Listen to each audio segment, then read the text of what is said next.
रिसाले अंदर पढ़िया कि एक बादशाह दा वजीर उन्होंने हर वेले कहे बादशाह सलामत जो होंदा है अल्लाह की तरफों अच्छा ही होंदा है, बेहतर ही होंदा है, तो तुसीं एवें घबरा जांदे हो। वो बादशाह कहे तू अपनियां गल्लां को रखिया कर, हर वेले एक ही गल करदा रहिंदा। वो बादशाह किते तलवारबाजी कर रहा सी, उहदी उंगली कटी गई, उंगली कटी गई। वो बादशाह रो रहा सी ते वजीर कहंदा बादशाह सलामत कोई ना परेशान हो, जो होया अच्छा ही होया, अल्लाह की तरफों बेहतर ही होया। ओनू गुस्सा आ गया, उन्हें कहना जेले पाओ, मेरी उंगल कटी गई, तो कहंदा जो होया ठीक होया, जेले पाते।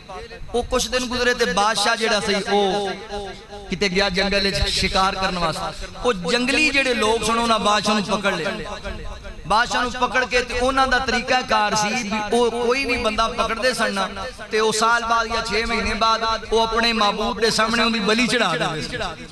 उन्हां बादशाह नूं लटा के बलि चढ़ाण लगे, उन्हां वेखिया जिवें जानवर कुर्बानी दा बेऐब होना चाहिए, ओदी उंगली कटी सी। उन्हां कहा इहनूं छड्डो, ये ते ऐब वाला बंदा है।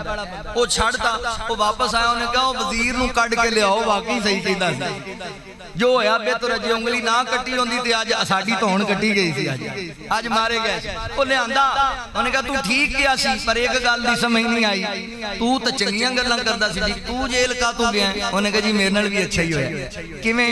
उन्हें कहा जी बाहर होंदा ते तुहाडे नाल ही होंदा, तुहाडी उंगल कटी सी ते मैं मारिया गया सी, ते मैं भी सही रहा ते तुसी भी सही रहे हो। वमा तशाऊना इल्ला अन यशा अल्लाहु रब्बुल आलमीन।